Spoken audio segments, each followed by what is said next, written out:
Hi friends, நம்ம இன்றைக்கி பார்க்கக்கூடிய வீடியோ எது பற்றி அப்படின்னா எஸ்பிஓவில் இன்றைக்கி நோட்டீஸ் போர்டில் ஒரு அப்டேட் கொடுத்துருக்காங்க.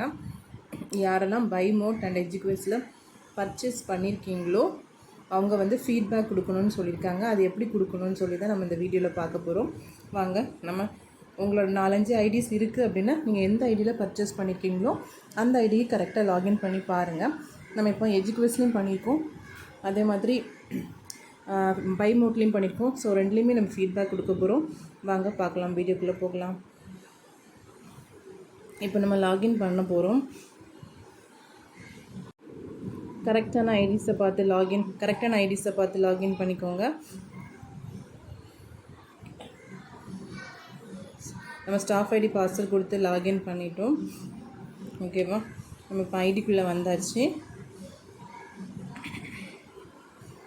இதில் கஸ்டமர் ஃபீட்பேக்குன்ட்டு இல்லை ரெண்டாவது ஆப்ஷன் இருக்குது பார்த்தீங்களா, இதை டச் பண்ணணும். இதில் உங்கள் ஸ்டாஃப் ஐடி நேம் இருக்கும். இதில் வந்து செலக்ட் கம்பெனி. ஸோ நான் இந்த ஐடிக்கு வந்து எஜுகேஷனில் தான் நான் பை பண்ணேன். ஸோ எஜுகேஷன் கொடுக்குறேன்.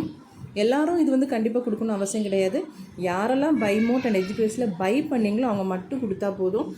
பாக்கி மெம்பர்ஸ் கொடுக்கணுன்ட்டு அவசியம் கிடையாது. ஓகேவா, பாக்கி மெம்பர்ஸ் கொடுக்க வேண்டாம். கம்பெனி செலக்ட் பண்ணியாச்சு. ரேட்டிங்ஸ் கொடுக்க சொல்லியிருக்காங்க. 4 or 5, நான் 1 2 3 எதுனாலும் கொடுக்குறேன், நம்மளோட ஓன் விருப்பம் தான். நான் இதில் 4 கொடுக்குறேன். Your feedback. ஓகேவா, அந்த ஃபீட்பேக் வந்து ஒரு 50 வேர்ட்ஸ் இருக்கிற மாதிரி பார்த்துக்கோங்க. அதுக்கு மேலே போக வேண்டாம். அதுக்கு மேலே போனால் என்ன ஆகும் அப்படின்னா எரர் காமிக்கும்.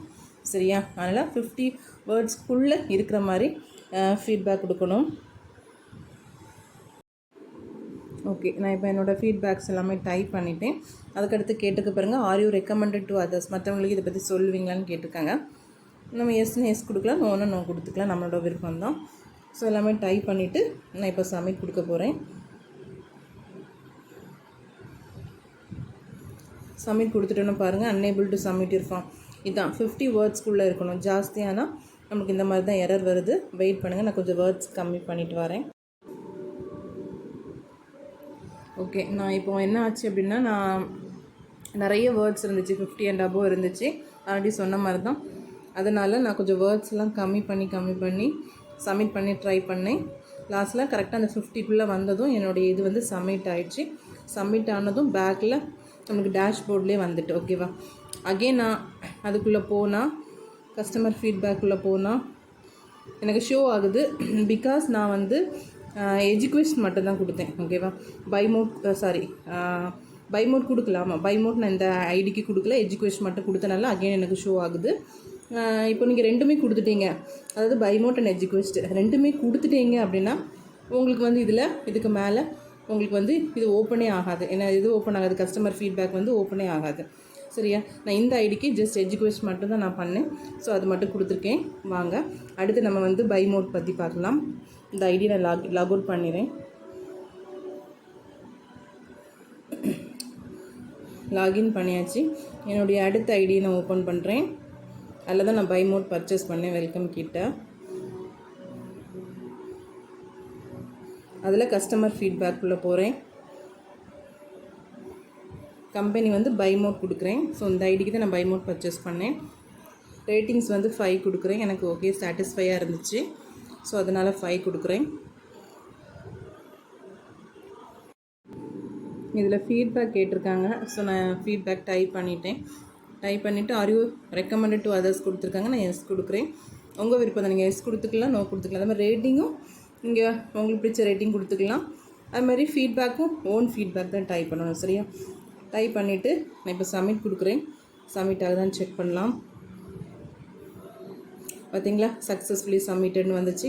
நான் ஃபஸ்ட்டு பண்ணும்போது எரர் வந்துச்சு. ஸோ நான் கொஞ்சம் வேர்ட்ஸ் கம்மி பண்ணி ட்ரை பண்ணிகிட்டே இருந்தேன். எனக்கு 2-3 வாட்டி எரர் வந்துகிட்டே இருந்து லாஸ்ட்டாக ஃபைனலாக ஒரு வேர்ட் கம்மி பண்ணதும், அதாவது 50க்குள்ளே வந்ததும் எனக்கு வந்து சக்ஸஸ்ஃபுல்னு வந்துட்டு. ஸோ அதை எனக்கு இந்த வீடியோவில் எடுக்கும்போது டக்குன்னு போயிடுச்சு, அதனால் எடுக்க முடியலை. ஸோ என்னோடய ரெண்டாவது பை மோட் பண்ணுறதை கரெக்டாக நான் எடுத்துகிட்டேன். செக் பண்ணி பாருங்கள். இப்போ அகைன் நான் கஸ்டமர் ஃபீட்பேக்குள்ளே போனால் எனக்கு அகெயின் கொடுக்கலாம். ஏன்னா நான் இதில் வந்து இந்த ஐடிக்கு நான் பை மோட் மட்டும் தான் கொடுத்துருக்கேன். எந்த ஒரு ஐடிக்கு நீங்கள் வந்து பை மோட் அண்ட் எஜுகேஸ்ட் ரெண்டுமே கொடுக்குறீங்களோ ஸோ அப்போ அந்த ஐடிக்கு வந்து கஸ்டமர் ஃபீட்பேக் வந்து ஓப்பன் ஆகாது. கஸ்டமர் ஃபீட்பேக் வந்து கம்ப்ளீட்டட்னு ஷோ ஆகும். சரியா? போத் கம்பெனிஸ்க்கு வந்து கம்ப்ளீட்டட்னு கீழே ஒரு இந்த இடத்துல டேஷ்போர்ட்லேயே போனாலே உங்களுக்கு கீழே வந்து ஷோ ஆயிரும். சரியா?